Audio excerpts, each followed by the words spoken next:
The vast command center of the Imperial scout ship, Star Seeker, hummed with its usual quiet efficiency.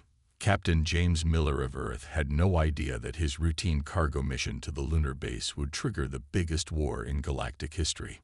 High above Earth's orbit, the massive Imperial vessel's sensors picked up the small human spacecraft. Admiral Thax, a tall blue-skinned being with silver eyes, watched the primitive vessel with amusement. "Another developing world," he said to his crew. "Add it to the database." But something was different this time. The sensor officer, Lieutenant Dax, frowned at his readings. "Admiral, their technology is unusual. They're using nuclear fission and chemical rockets, but their computer systems are surprisingly advanced." The Empire had ruled over 10,000 worlds for 20,000 years. They had a standard procedure for everything, including first contact with developing civilizations. Usually, a show of force followed by diplomatic demands was enough to bring new worlds into the fold. "Launch the scout drones," Admiral Thax ordered. "Let's see what we're dealing with." Within hours, invisible Imperial drones filled Earth's orbit, watching, recording, analyzing. What they found confused the Imperial analysts. Humans were simultaneously primitive and advanced. They had no faster-than-light travel, but their weapons technology was developing at an alarming rate. "They're fighting among themselves," one analyst reported. "Multiple nations, multiple armies, constant conflict." Admiral Thax smiled. This would be easy. Divided planets were the simplest to conquer. "Prepare the diplomatic vessel," he commanded. Standard procedure. The Imperial diplomatic ship emerged from stealth mode directly over New York City. Its massive shadow fell over the city like an artificial eclipse. Panic erupted in the streets below. Military bases worldwide went on high alert. Fighter jets scrambled. Missile systems activated. The humans' response time impressed even the Imperial observers. "Attention, planet Earth." The Imperial message boomed across all frequencies, translated into every major human language. "You are now within the boundaries of the Galactic Empire. Submit to Imperial rule, and you will be protected. Resist, and you will be conquered." The response came not from one nation, but from all of them.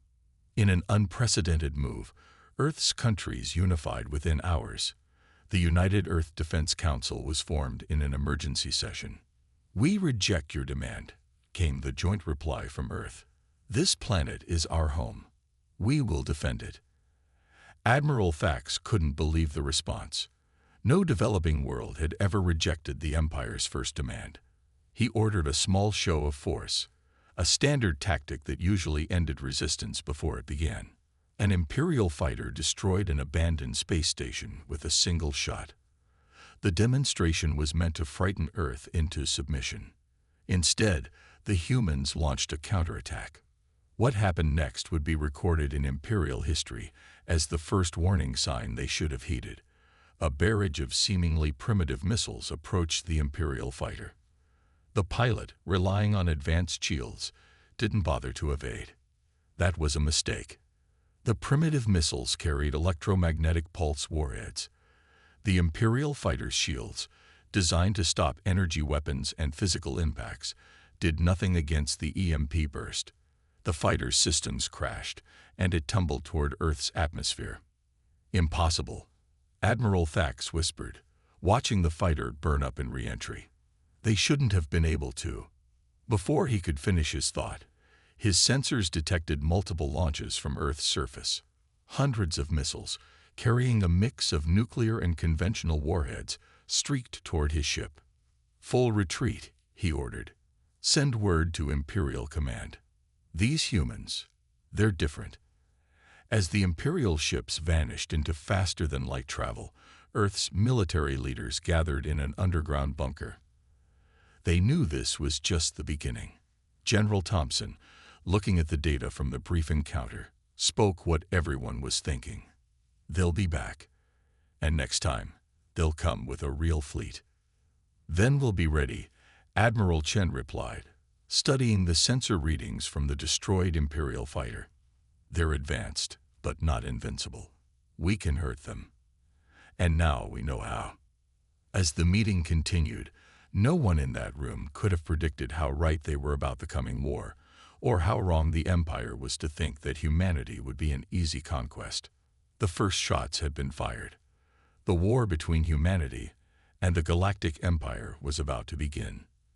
And the galaxy would never be the same. 3 weeks after the first contact, the Imperial War Council gathered in their grand chamber on the Empire's capital world. The massive holographic display showed Earth rotating slowly in the center of the room, surrounded by data streams that made Admiral Thax increasingly nervous. "This cannot be correct," growled High Commander Rex, his scaled face reflecting the blue glow of the hologram. "You're telling me these primitives have already developed countermeasures against our shield technology?" Admiral Thax stood firm. "The data doesn't lie, High Commander. In the 3 weeks since our first encounter, they've made extraordinary progress. They're learning at an unprecedented rate." The intelligence officer, Major Vale, stepped forward. His tentacles moved nervously as he spoke. "There's more, my lords. We've been analyzing their historical records. These humans, they have more experience with warfare than any species we've encountered." The hologram shifted, showing scenes from human history. Battles, wars, conflicts spanning centuries flashed before the Council's eyes. They fought more wars among themselves in their brief history than most civilizations fight in 10,000 years, Major Vale continued. "And each time, their technology leaps forward. War drives their innovation." High Commander Rex leaned forward. "Explain." "Their First World War gave them aircraft. Their Second World War gave them nuclear weapons and computers. Their Cold War gave them space travel and advanced electronics. Every conflict pushes them to evolve faster." The council chamber fell silent. This was not according to any standard Imperial procedure. "There's something else," Admiral Thax added. "They've begun retrofitting their orbital defenses. Our stealth observers recorded this yesterday." A hologram showed Earth's military satellites being modified with strange new devices. The humans had taken the wreckage of the fallen Imperial fighter and were already adapting its technology. "Impossible," one council member whispered. "No species has ever reverse-engineered our technology this quickly." Major Vale's tentacles twisted anxiously. "They're not just copying our technology. They're improving it. Look at these energy readings." The data streams showed human engineers combining Imperial shield technology with their own electromagnetic weapons. They were creating hybrid systems that shouldn't have been possible with their level of development. "We must strike now," High Commander Rex declared, "before they grow stronger." But Admiral Thax raised his hand in warning. "There's one more thing you need to see." He adjusted the hologram to show military bases around Earth. "They're preparing for us. Not just their military installations, but their civilian populations too. They're building underground shelters, stockpiling resources, and distributing military training to civilians." "You mean?" "Yes, the entire planet is preparing for total war.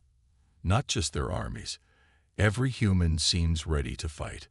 The council erupted in worried discussions. This defied all historical precedent. Most species surrendered after the first show of Imperial force.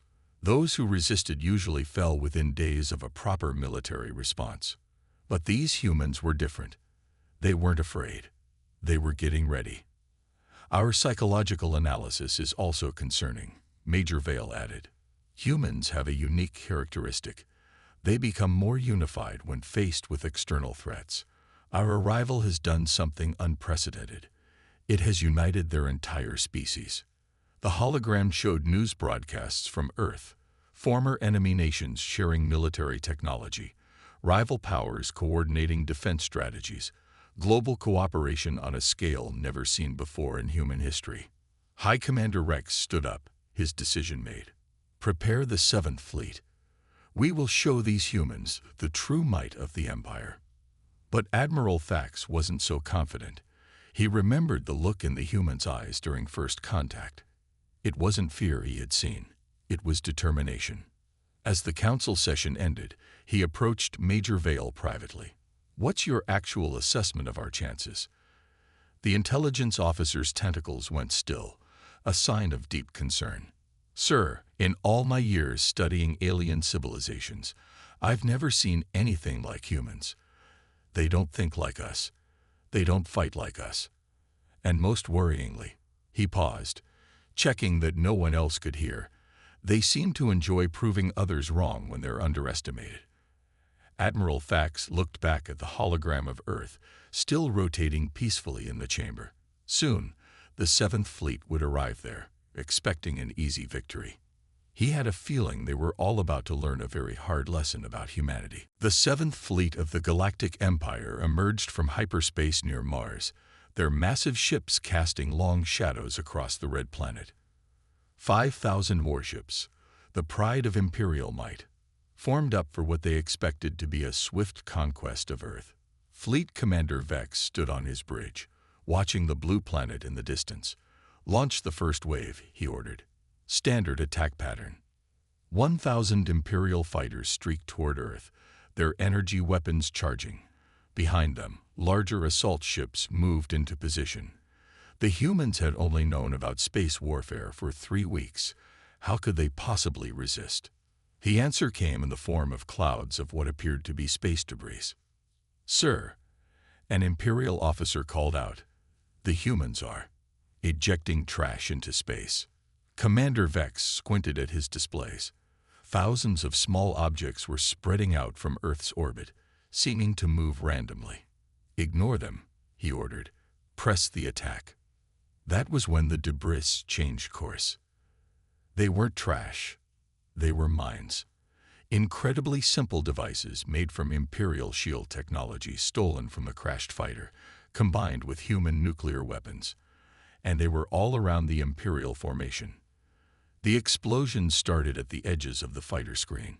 Imperial shields, designed to stop energy weapons, had no defense against the primitive but devastating power of nuclear detonations. Dozens of fighters disappeared in flashes of atomic fire. "Impossible," Commander Vex shouted. "Reform the lines. Push through." But the humans weren't done. From Earth's surface, hundreds of missiles launched. The Imperial fleet prepared their anti-missile defenses, expecting easy targets.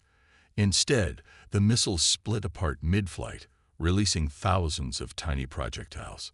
"Tungsten rods," reported the tactical officer, his voice shaking. Simple metal spears, accelerated to relativistic speeds. The Imperial ship's energy shields rippled under impacts they were never designed to stop. Physical objects, moving at significant fractions of light speed, carried more energy than any plasma weapon. Ships began to fall. Where did they learn this? Commander Vex demanded. How did they develop these tactics so quickly? The answer came from an unexpected source: human broadcasts they were intercepting. Earth's military leaders had been studying old science fiction stories, taking theoretical weapons from their own imagination, and making them real. But the Empire still had numbers on their side. The remaining fighters regrouped, adapting to the human tactics. They started jamming the guidance systems of the mines, shooting down missiles before they could split. The advance continued.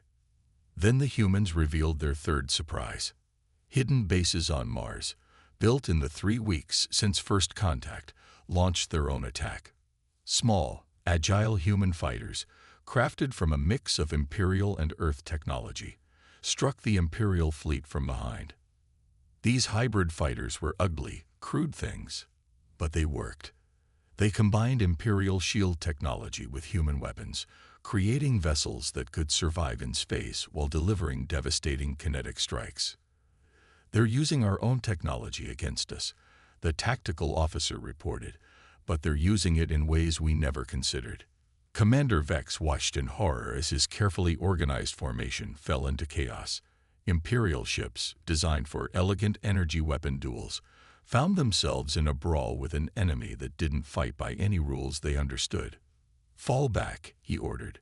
"Regroup at the secondary position." But even the retreat proved costly. The humans had seeded the likely escape routes with more mines, More traps, more simple but lethal weapons that bypassed Imperial defenses through sheer brute force. When the remains of the first wave finally regrouped, nearly 300 Imperial ships had been destroyed, not by superior technology, but by humans using every dirty trick they could think of. "Send word to the High Command," Commander Vex ordered. "The humans, they're not fighting fair." The response from his communication officer made him cold. "Sir, they're broadcasting on all frequencies, in every human language and in Imperial Standard." The message was simple. "This was just our first lesson. Come back, and we'll teach you more." As the Imperial fleet regrouped, Earth's defenders were already preparing their next series of surprises. They had proven they could hurt the Empire. Now they would show them how humans fought when their world was threatened. The real war was about to begin. For 20,000 years, no one has dared to defy the Empire like this. High Commander Rex roared, smashing his fist on the holographic display table. The remaining ships of the 7th Fleet hung in space around Mars, their once perfect formation now ragged and broken. But the humans weren't done teaching the Empire harsh lessons about warfare. While the Imperial commanders debated their next move, Earth's scientists and engineers worked tirelessly. They had captured several intact Imperial ships during the battle, and they were taking them apart piece by piece. "Launch the ground invasion," Rex ordered. "No more games. No more space battles. We'll crush them on their own soil." 500 Imperial troop carriers descended toward Earth's atmosphere. Each carried 1,000 of the Empire's elite soldiers, warriors who had conquered hundreds of worlds. They expected to find cowering primitives. Instead, they found hell. The first wave of dropships encountered something the Empire had never seen before, a planet that had turned itself into one giant booby trap. Cities that appeared defenseless on scan suddenly sprouted energy weapons reverse-engineered from Imperial technology. Farmlands concealed massive underground bunkers. Every mountain could be a fortress, every forest a death trap. They weaponized their entire planet, reported Ground Commander Axe, watching his troops fall into one clever trap after another. Even their civilians are fighting back. The Imperial soldiers, used to fighting organized armies, found themselves facing an enemy that refused to play by any rules. Humans used their knowledge of their own environment in ways that shocked their invaders. In the Amazon, Imperial troops walked into quicksand traps, lined with electromagnetic pulse generators. In Siberia, they discovered that their temperature regulators couldn't handle the extreme cold when human guerrillas sabotaged their power systems. In urban areas, every window could hide a sniper, every corner an ambush. "Sir," a panicked officer reported to Commander Axe, "they're using our own captured ships against us. They've learned to pilot them in 3 weeks." The skies above Earth's cities became battlegrounds as human pilots flew stolen Imperial vessels alongside their own hybrid fighters. They didn't fly with Imperial precision. Instead, they flew with human recklessness, pulling maneuvers that no Imperial pilot would dare attempt. But the moment that truly broke the invasion came in what would later be called the Battle of the Pacific. Imperial forces had established a beachhead on a small island, planning to use it as a staging ground. They had finally secured a foothold on Earth, or so they thought. "Sir," an Imperial sensor operator called out, detecting strange movements in the ocean. Before Commander Axe could respond, the ocean itself seemed to rise up against them. Humans had adapted Imperial shield technology to create massive underwater vehicles. They erupted from the waves like mechanical leviathans, their weapons combining Imperial energy beams with good old-fashioned human explosives. The Imperial base didn't last an hour. "Impossible," Commander Axe whispered, watching the last of his ground forces retreat. "No species has ever—" "Sir," his communications officer interrupted, "you need to see this." The officer pulled up intercepted human communications. They showed something that chilled even the battle-hardened commander. Humans weren't just fighting back. They were enjoying it. Their soldiers shared tactics, celebrated victories, and treated the whole invasion like a challenge to overcome. "They're not afraid of us," Commander Axe realized. They never were. The final straw came when human forces didn't just defend. They counterattacked. Using captured Imperial ships and their own hybrid vessels, they began striking at Imperial supply lines and support ships. Full retreat, High Commander Rex finally ordered, watching his invasion force crumble. Get everyone off that death world. As the Imperial forces pulled back to Mars orbit, they received one final message from Earth. It was a simple video showing humans repairing their cities, building more weapons, and preparing for the next round. The message attached was even simpler. We can do this all day. For the first time in 20,000 years, the Empire had to face a terrible truth. They had picked a fight with the wrong species, and humans, it seemed, were just getting started. The Empire had made a mistake. Now they would pay for it. The Imperial High Command never expected to receive the message that flashed across their screens. Human ships detected in Imperial space. It had been only 2 months since their failed invasion of Earth. 2 months in which they had expected the humans to cower and rebuild. Instead, humanity had done something unprecedented. They had reverse-engineered Imperial faster-than-light technology. This is impossible, High Commander Rex muttered, watching the tactical display. No species has ever. He stopped himself. That phrase had become dangerously common when discussing humans. The first sign that something was wrong came from Imperial Trading Station 47. All contact was lost suddenly, and when a patrol arrived to investigate, they found the station captured intact. The humans hadn't destroyed it. They had studied it, learned from it, and used it. They're not just attacking, reported Admiral Thax, now vindicated in his early warnings about humanity. They're learning. Every facility they capture teaches them more about our technology. Human ships appeared seemingly at random throughout Imperial space.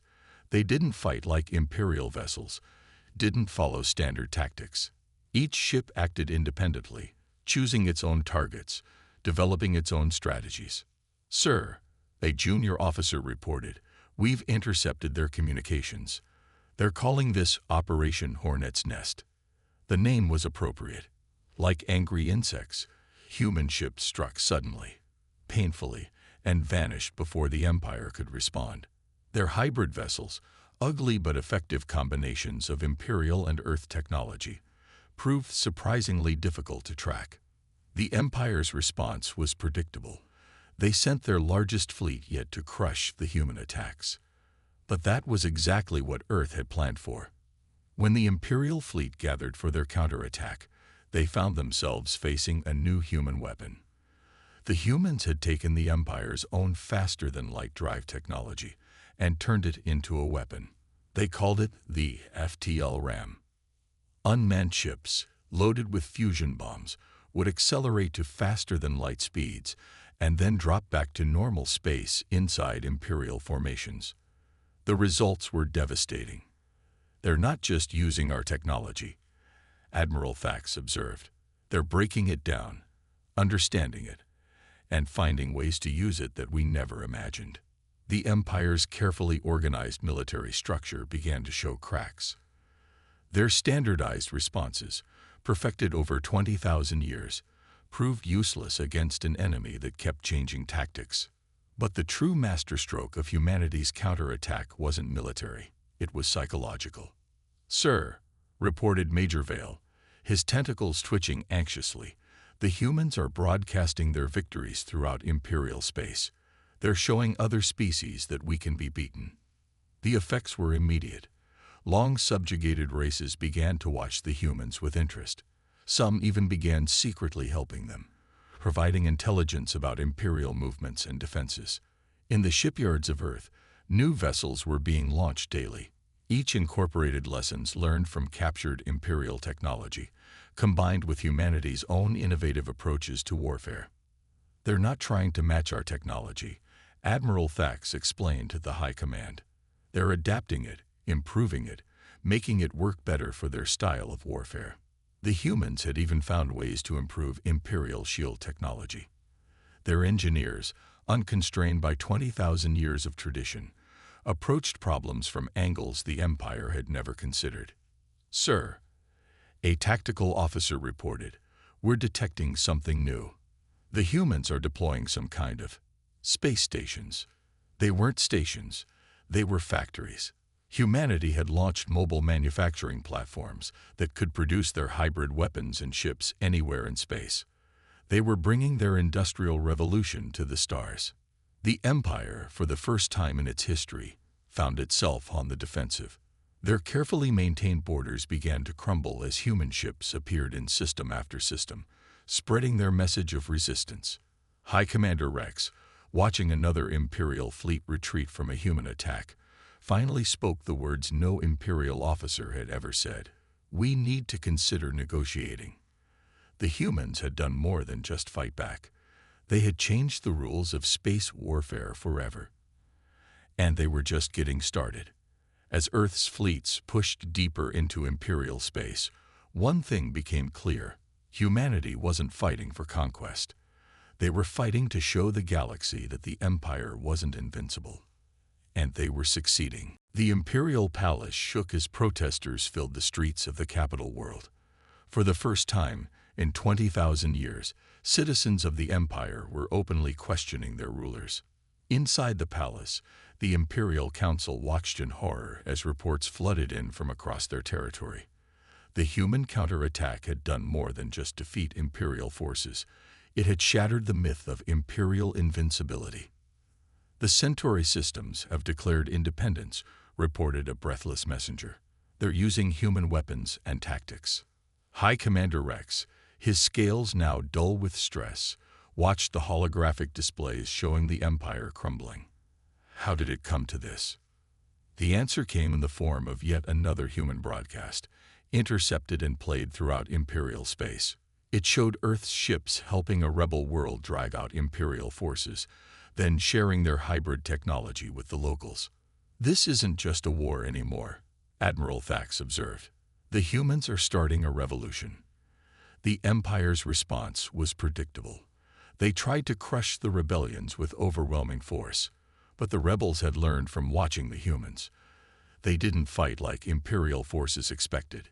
Each world, each species, adapted human tactics to their own unique abilities.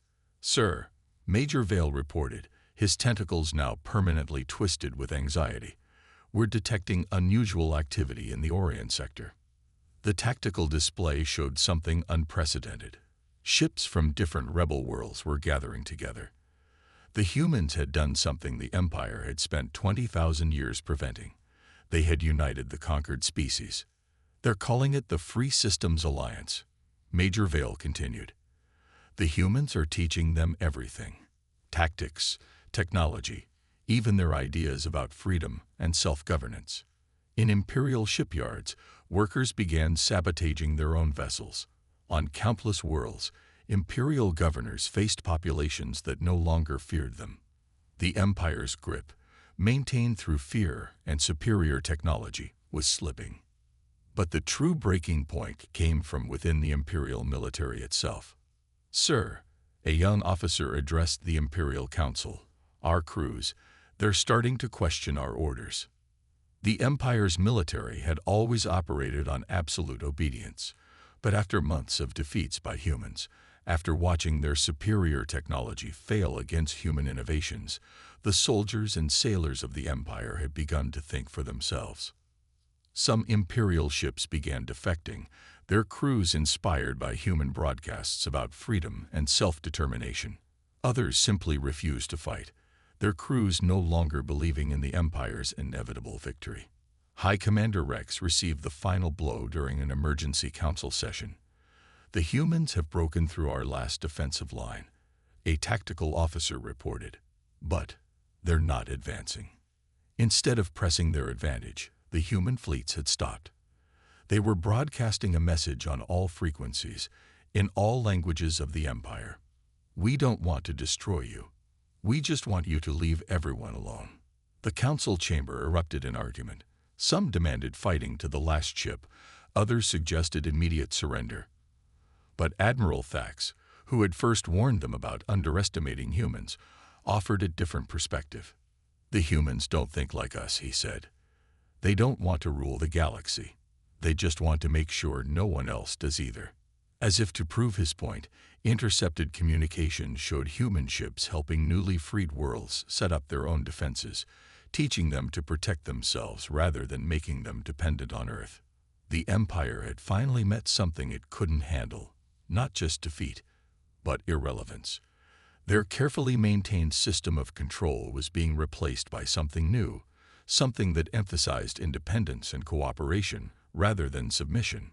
"We must adapt or die," Admiral Thax told the Council.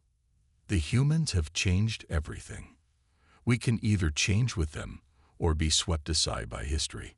As the Council debated, more reports arrived of Imperial worlds declaring independence. The Empire's breaking point hadn't come from military defeat. It had come from losing the faith of its own people. The humans had done more than win a war. They had shown the galaxy a different way to exist. And there was no going back. In the grand chamber of what was once the Imperial Palace, representatives from 100 worlds gathered. The massive room, once a symbol of imperial power, now hosted something unprecedented: the first Galactic Congress of Free Worlds. The Empire's surrender had come not with a bang, but with a revolution from within. After 6 months of war with humanity and widespread rebellion, the imperial structure had collapsed under its own weight. "This is how liberty spreads," said the human ambassador, standing before the gathered representatives. "Not through conquest, but through choice." Around the chamber, former imperial worlds sat alongside their one-time rebels. Species that had been enemies under imperial rule now worked together, learning from Earth's example of unity and diversity. Admiral Thax, now representing the reformed imperial territories, stood to address the Congress. "For 20,000 years, we thought we knew everything about ruling the galaxy. Then we met humans, and they taught us how much we had to learn." The new galactic order taking shape was unlike anything in recorded history. Instead of one empire ruling all, each world governed itself while participating in a mutual defense alliance. Human technology and tactics had been shared freely, ensuring no single power could dominate the others. "The humans have issued a warning to the galaxy," Major Vale announced, reading from an official Earth transmission. "Any species thinking of building an empire should remember what happened to the last one that tried." But Earth's influence went beyond military matters. Human culture, art, and ideas spread rapidly through the former imperial worlds. Species that had lived under rigid control for millennia discovered new ways of thinking, new ways of solving problems. "They taught us that strength doesn't come from control," a former imperial governor observed. "It comes from freedom to grow, to change, to improve." The humans themselves had changed too. Their rapid advancement didn't stop with the war's end. Their ships now routinely pushed the boundaries of known space, not to conquer, but to explore and learn. Perhaps the Empire's greatest mistake, Admiral Thax reflected, was assuming that humanity's greatest strength was their warfare. Their true power lies in their ability to imagine better ways of doing everything. In orbit above the former imperial capital, ships from 100 worlds patrolled together. Human vessels flew alongside their alien allies, their hybrid designs now the standard throughout known space. The ugly but effective combinations of technologies had proven that innovation mattered more than tradition. The final act of the war came when the former Imperial Council formally issued what became known as the Human Warning, a message broadcast to all unknown civilizations at the edge of known space. "Before you consider conquest, remember Earth. Before you think of empire, remember humanity." They taught us that the galaxy is too vast for any one power to control, and that's exactly how it should be. As the Congress session ended, representatives from former imperial worlds approached the human delegation with a request that would have been unthinkable months before. They wanted to learn, not just about technology or tactics, but about human ideas of freedom, democracy, and innovation.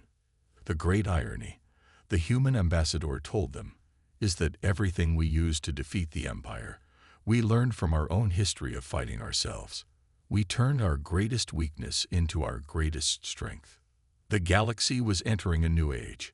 The rigid order of empire had been replaced by something more chaotic but more alive. A civilization where different worlds and species could develop in their own ways while still working together. In the end, humanity's greatest victory wasn't defeating the empire. It was showing the galaxy a better way to live. As the first Galactic Congress concluded, a small plaque was installed in the chamber. It carried a simple message in every language of known space. Here fell an empire of control and rose an alliance of freedom. Remember Earth. Remember humanity. Remember that the stars belong to everyone. The war was over. The future had begun. And somewhere on Earth, people were already imagining what that future might bring. Because that's what humans do best. They imagine better worlds, and then they make them real. The end.